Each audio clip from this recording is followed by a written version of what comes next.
এক ছুটির বিকেলে যদি প্রিয়জনকে নিয়ে একটু শান্ত ও সুন্দর সময় কাটাতে চান, তাহলে চলে আসতেই পারেন নিউ টাউনের এই অপূর্ব জায়গায়। শহরের ব্যস্ততা থেকে মাত্র কয়েক মিনিট দূরে লেকের ধারে সূর্যাস্তের সোনালী আলোয় ঘেরা এই পরিবেশ আপনাকে দেবে এক অন্যরকম প্রশস্তি।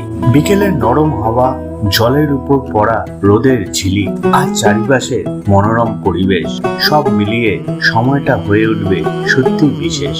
নিউ টাউনের মঙ্গলদ্বীপ মোড় থেকে মাত্র 5 মিনিট দূরে অবস্থিত এই সুন্দর জায়গাটির নাম হলো তরুণ। এখানে রয়েছে ক্যাফে একান্তেও, যেখানে বসে এক কাপ চা বা কফির সাথে আর কিছুটা সময় উপভোগ করতে পারে। লোকেশনটি আমি ডেসক্রিপশনে দিয়ে দিয়েছি, তাই দেরি না করে আজই প্ল্যান করে ফেলুন এখানে আসার। চলুন আবার দেখা হবে কোনো এক নতুন জায়গায়, কোনো এক নতুন গল্প নিয়ে।